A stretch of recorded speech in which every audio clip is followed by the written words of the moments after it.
Libres para sanar en medio del caos. Crecimos entre gritos, fideos con mantequilla y muchas, pero muchas emociones. Y sí, llevamos la misma ropa desde el 2008 y los mismos traumas también. Pero hoy decidimos reírnos, contarlo y empezar a sanar. Esto es Hermanas Disfuncionales. Hola, hola, bienvenidos, bienvenidas. Somos las hermanas Sol. Yo soy Gia. Yo soy Julie. Y este es un programa donde vamos a hablar de todos estos temas que están en las familias, pero que normalmente no se hablan porque prefieren no hablarse o porque se ignoran. Acá venimos a abrir la caja de los traumas, pero sobre todo a reírnos de nuestro propio caos y de todo el caos. Así que para eso, prepárense para el bajón. Cuéntanos, ¿de qué vamos a hablar el día de hoy, Julianita? Bueno, hoy no vamos a venir con ningún tipo de respuesta, pero sí vamos a venir a hablar de unas heridas que hemos cargado durante muchos años, pero que poco a poco hemos empezado a cuidar y a sanar. Así que este capítulo es para todas esas personas que han perdido a su papá, su mamá, los dos, que debe ser terrible, o algún familiar o una persona muy importante, ¿no? Y que hizo que de alguna manera tu vida tambalee. Sí, bueno, en mi caso, en ambos casos perdimos a nuestro padre, pero en mi caso yo lo perdí cuando tenía 15 años, era adolescente. Y bueno, por más de que muchas personas me decían como, ay, el duelo se ve de tal manera, o vas a seguir adelante, etcétera. Bueno, spoiler, no fue así. Así que venimos para contarles un poquito de cómo fue nuestro duelo con nuestro padre, ver aquellas cosas que funcionaron, que no funcionaron y cómo salimos adelante. Y de perspectivas diferentes, ¿no? Porque yo los perdí a los 30, 31 y ella los perdió siendo... A los 15 años, siendo una mocosa. Tal cual. Así que con eso entramos a el segmento central que se llama Entre Hermanas No Hay Secretos. Y ese es el momento del pimponeo de preguntas como para ir explorando el tema y para que también nos vayan conociendo un poquito más. Hola, Alaska. Ahí está Alaska, nuestra perra, que da vueltas y vueltas y vueltas. Perdónenos. No podemos encerrarla porque de ahí me destruye la casa. Ok, entonces, Gia, ¿qué recuerdas del día en que todo se fue a la shit? Se fue cuesta abajo. Cuando recién nosotros nos enteramos que nuestro papá estaba mal, de hecho estábamos en el cine, los cuatro hermanos. Los cuatro solos. Los cuatro hermanos. Yo hasta ahorita no recuerdo por qué nos llevó hasta el cine. No sé si fue porque estábamos celebrando algo o... Fue el día de las elecciones presidente, así que no, yo creo que fue porque eran los fines de semana que los sacaba a los tres, como que almorzar y todo. Ya, claro, bueno, salimos al cine los cuatro. Estábamos en Arcomar. Estábamos en Arcomar, Juliana estaba pagándonos todo, me acuerdo clarito que era full machita, full comida, el mejor día de la semana. Y de pronto, en la mitad de la película, que si no me acuerdo bien, era la garra, ¿cómo se llama? Yo no me acuerdo qué película. Era una película de Marvel. Juliana nos para todo el cine y nos dice, nos tenemos que ir volando a la clínica. ¿Saben qué fue no sé si lo más gracioso o lo peor de todo? Es que ese momento en el que todo se va cuesta abajo, yo no sabía qué estaba pasando. Por más de que sabía que algo mal estaba pasando, claro, intuía que era un tema relacionado de salud, etcétera, y que era mi papá porque sabía que tú estabas en comunicación con nuestra madre. Cada vez que yo preguntaba, ¿qué está sucediendo? Dame mayor información, todo tú. Y Mateo, que es nuestro hermano, bueno, mi hermano mayor, Mateo lleva 2 años. Él sí estaba enterado del tema, ¿no? Ahora, para esto, perdónenme, cuando perdimos a nuestro papá, que ya tenía 15, fue 4 años después de este primer episodio. A los 11 años. Sí. Claro, a los 11, claro, sí. A los 11 empieza la cuesta abajo porque a nuestro papá le viene un ataque cardíaco casi fulminante. Sí. Y estuvo en UCI más de 30 días. Y las probabilidades eran más altas de que se iba a morir, pero al final la vida y Dios tienen otros planes y sobrevivió, pero sobrevivió solamente pudiendo mover la cabeza. Se quedó, no podía mover el cuerpo, entonces tuvo que aprender a caminar y todo, ¿no? Para darles un poco el contexto. Entonces, desde los 11 años, durante 4 años, estuvo muriendo lentamente. Posiblemente esos 4 años, yo recién me habré enterado de todo a los 2 años. Aproximadamente cuando ella tenía... Es más, sí, a la mitad porque cuando yo cumplo 13 años, nuestro padre me dice, tu regalo de cumpleaños va a ser que cuando cumplas 15 te voy a contar todo. Y te cagó, y me cagó porque nunca me contó nada, porque mi papá casi se muere, que mi cumpleaños fue 15 y claro. Pero recién a los 13 años era la primera vez que mi papá ya me estaba dando mayor como conocimiento de todo lo que llevaba, su historia de la enfermedad y por qué, etcétera, ¿no? Pero bueno, en mi caso ese fue, ¿no? Porque yo era una adolescente, yo lo viví de ese lado un poco más de ignorancia del tema, pero en tu caso no, en tu caso tú eres la que estabas metida en todo el tema de la gestión, de los trámites, de cómo vamos a solventar los gastos, etcétera. Entonces, ¿alguna vez sentiste que estabas haciendo las cosas demasiado sola o quizás, bueno, me imagino, pero no sentías como que esas ganas de mandar toda la mierda y decir como que alguien más lo vea, tipo, estoy harta? Sí.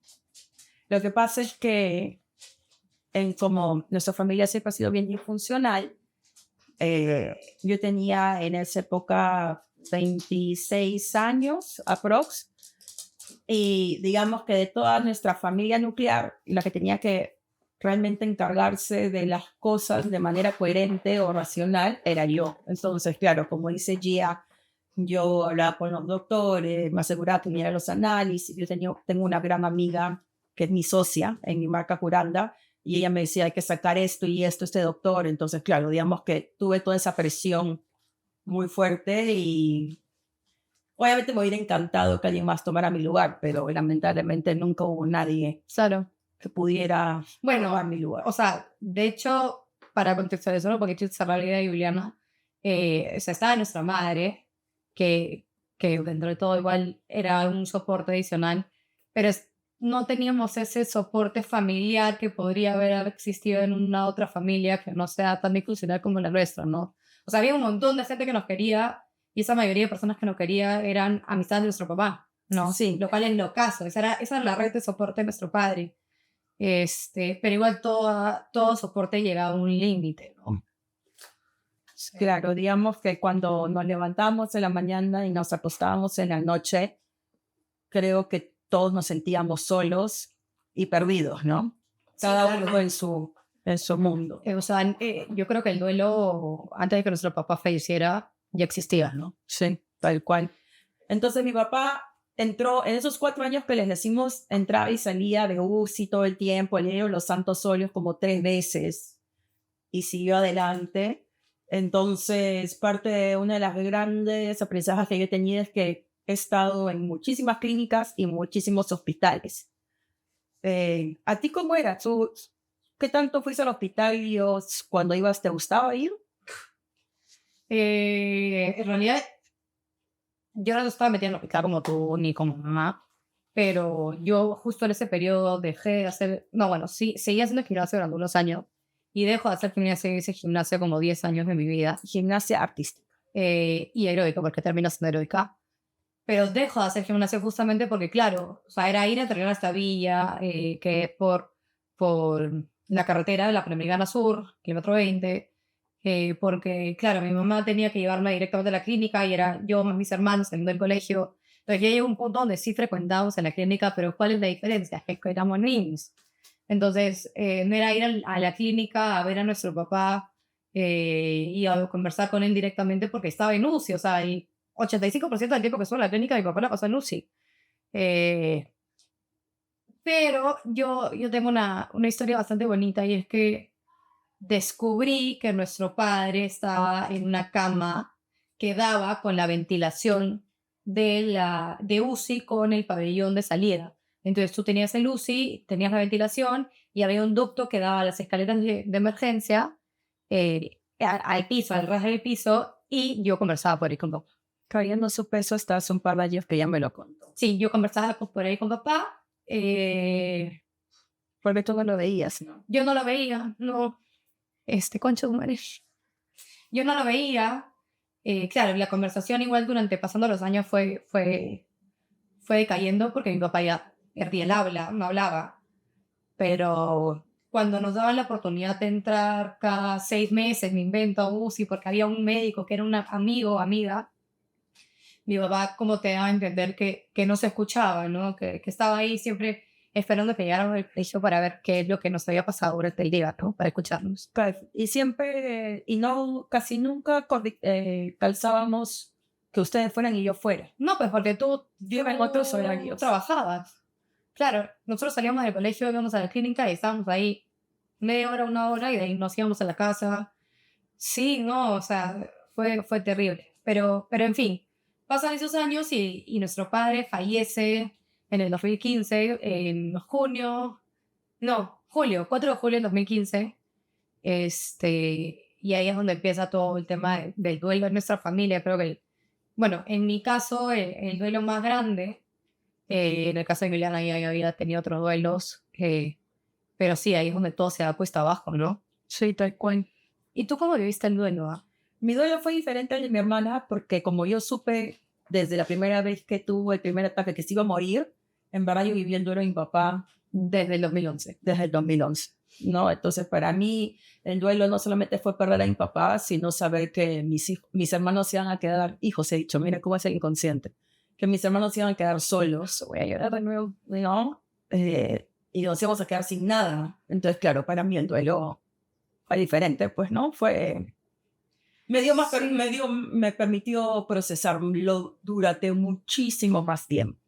En cambio, para ellos, de hecho, debe haber sido más duro, porque fue más un día, papá se fue, ¿no? Sí, o sea, de hecho, no, ya bueno, más adelante podemos entrar en detalle, pero algunas personas me dicen, bueno, tú tuviste la bendición de que No murió de un día al otro. no murió de un día al otro, no, supiste que lo que sabes nada, ¿no? Y Sí. como, sí, es cierto, pero también existió un duelo de por medio que fue bastante largo, ¿no? Sí, total. Claro, no sabíamos que día se iba a morir. No, para nada. Sí. Y bueno, ella pregunta para las dos. ¿Qué le diríamos hoy a una familia que tiene un adolescente en casa y un ser querido que esté muriendo? Disfrútalo al máximo. Yo siempre le digo eso a mi enamorado, que cuando lo escucho hablar con sus papás y es como, no dice nada, no pues Claro, te interesa. ay, no quiero hablar con mi papá hoy día. O, ay, me está llamando. No, por favor, disfrútenlos al máximo. Puede ser bien tonto ese consejo, pero es lo real. O sea, lo mejor que te puede decir alguien es dile cuánto lo quieres, haz eso que tanto te gusta hacer con tu padre, con tu madre, con cualquier familiar, ¿no? Porque si no, ahí te puedes arrepentir bastante. Claro, yo, por ejemplo, no cambiaría nada. Yo no haría que mi papá reviva, porque aparte teníamos una vida bien difícil, así que no quisiera que regresara a sufrir, pero sé que la razón por la cual yo estoy tranquila entre todo es que yo sí aproveché al máximo esos 4 años. Entonces, nunca no me quedé con, me hubiera gustado decirle esto, solo quisiera un minuto más para nada. O sea, realmente cuando él se fue ya habíamos hablado todo, entonces ese ha sido el regalo más bonito, ¿no? Cuando sabes que alguien se va a morir y no es en un accidente de un momento al otro, realmente yo creo que es uno de los regalos más grandes que la vida te puede dar. Sí. Así que hay Pero no esperes que alguien esté mal para poder darle todo el amor que necesites. Pero bueno, Tal entonces, cual. ¿ahora qué hacemos con esto? Por favor, Liliana, explícanos un poquito de qué es lo que vamos Ese a es ver. el segmento. Ese sí, me todo y ahora qué hacemos. Honesto. Los adultos en duelo a veces no pueden sostener emocionalmente a los chibolos, lo cual es bien jodido, ¿no? Porque el adulto está sufriendo y obviamente quiere proteger al joven, al niño y demás. Entonces es difícil porque como el adulto colapsa, el niño no tiene dónde agarrarse. Entonces eso lo hemos vivido totalmente, lo viví yo, por lo tanto ya no me podía cargar tanto en mis hermanos. Y ahí es donde deberíamos buscar una red de apoyo, ¿no, Gia? Sí, de hecho, creo que en nuestros casos, como comentaba hace un ratito, nosotros tenemos una red de apoyo bastante grande, tanto por el lado de nuestro padre como por cada uno individualmente. Y esa red de apoyo es la única que realmente va a estar ahí, te va a estar preguntando cómo estás. Tú conviertes en esa red de apoyo también en un momento de duelo. Es de suma importancia también tener a alguien ahí que esté pendiente y tú puedes ser esa persona. Que vaya el adulto a decirle a fulanito, al psicólogo, al profe, al tío, al primo, ayúdame. Sobre todo si tienes a gente en el colegio, en la universidad, amistades, ¿no? Y si no es el caso, igual ahí ves la manera de poder generar esa red de apoyo lo más pequeña que sea, ¿no? Tal cual. Y hay esta cosa que se hace mucho siempre, ¿no? Como no quiero sufrir, me ocupo un montón. Y no pasa solamente con el duelo de un familiar cuando mueres, sino hasta cuando rompes con tu ex, que de la nada quieres ser súper productiva y cambiar tu vida.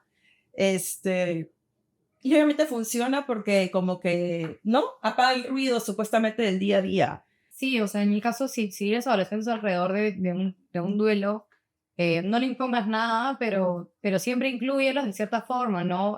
Tienen una persona que se encuentra mal, oye, quisieras acompañarme a ir a verlo o verla. ¿Qué tanto quieres que te cuente? ¿Qué tanto quieres que te cuente? Claro, ¿cómo te sientes?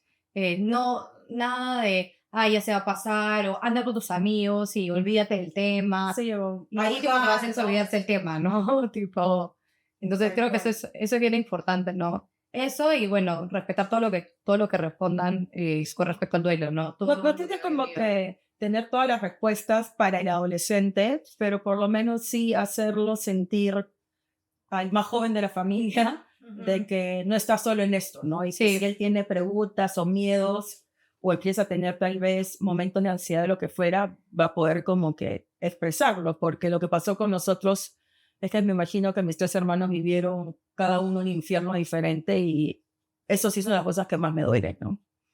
Sí, bueno, no, sí. Sí, bueno, sí. Sí, bueno, ya para cerrar este tema, creo que en mi caso, al haber sido un adolescente, la que le escondieron muchas cosas y que estuvo en un proceso de duelo, fue bastante duro porque, claro, estaba llorándole a lo desconocido también de cierta manera, ¿no? Por más que lo conocido era que mi papá se había ido, era ¿por qué se fue?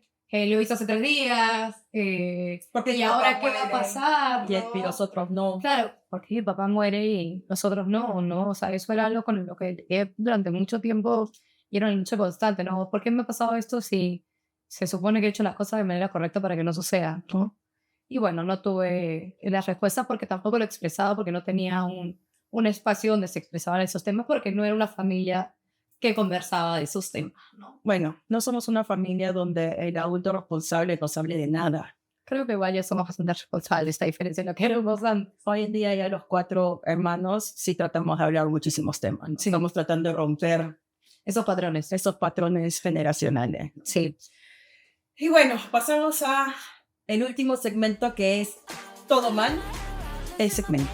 Todo mal el segmento, me encanta ese segmento. Es mi favorito. Sí, es donde hablamos de esas frases que se escucharon en temas, en este caso en el duelo, y que no ayudan en absolutamente nada, por favor, en nada. Tal cual. Por ejemplo, ya está en un lugar mejor. Eso te lo dicen normalmente los religiosos, ¿no? Los Nada en contra de la religiosos, de las personas gente. mayores, ¿no? Ajá. Ay, hijito, hijita, ya está en un lugar mejor, te estás cuidando, que no sé Siempre qué. va a estar contigo, te va a acompañar. Sí. Que bueno, puede ser reconfortante para algunas personas, en mi caso no lo fue. En el mío tampoco, para nada. Aparte nunca lo he sentido, entonces es como... Y sí tenemos una cierta... O sea, sí tenemos fe. No somos católicos tradicionales como tal, pero claro, cuando te arrebatan a tu papá y tú eres chibolo, creo que de nada sirve, ¿no? Sí. Uno que a mí siempre me llevó al huevo fue el... No llores, él no quisiera verte así. Y era como, brother, ¿cómo crees que me quiera ver? Pero algo maravilloso de nuestro papá es que nuestro papá era súper real. Era súper llorón. Y era súper llorón. Yo soy súper llorona por nuestro viejo. Él lloraba por todo igual que yo. Entonces, Yo fui a la celebración del Día de la Madre de León, mi sobrino hijo de Juliana, y lloré las 4 horas de celebración. No, pero eso es por nuestra ausencia de figuras maternas, paternas, ¿no? Pero sí somos lloronas. Entonces, algo... Hay otro. ¿Cuál? Hermoso. Tienes que ser fuerte por tu mamita. Eso a mí siempre me sacaba, No, que mis claro, peores... déjame emociones. destrozarme, déjame pasar luto, déjame reconstruirme, y si quieres después me puedes decir por quién tengo que ser fuerte o no.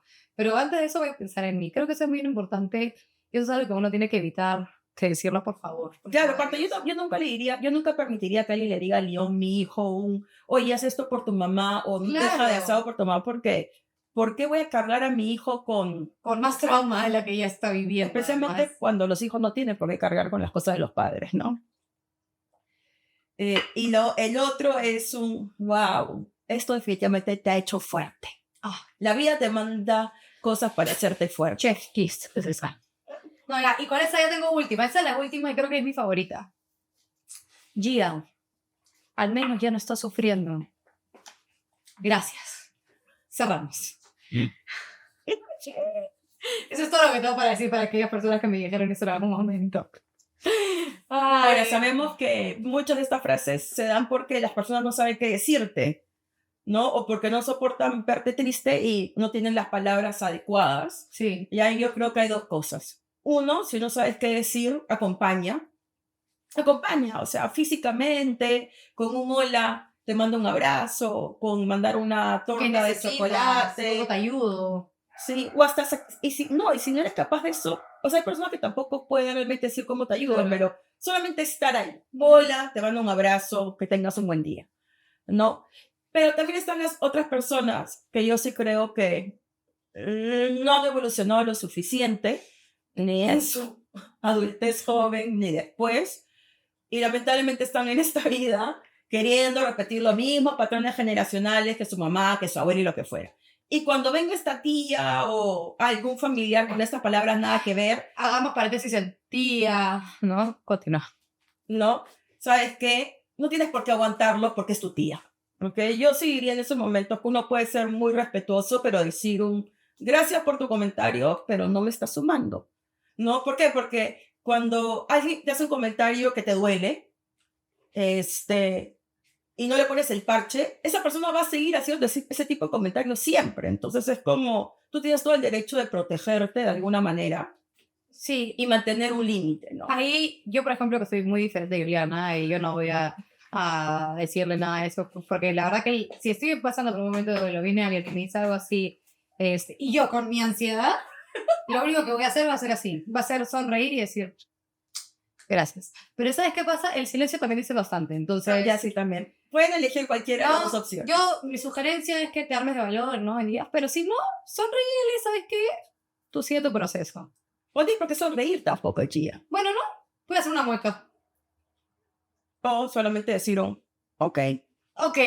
Mateo diría Ok. eso, nuestro hermano Nuestro mayor. hermano diría, ok. Y se haría medio vuelta ese día. Tal cual. Yo hoy día que ya estoy vieja, sí, cuando me hacen frases nada que ver, lo miro y digo... Sí.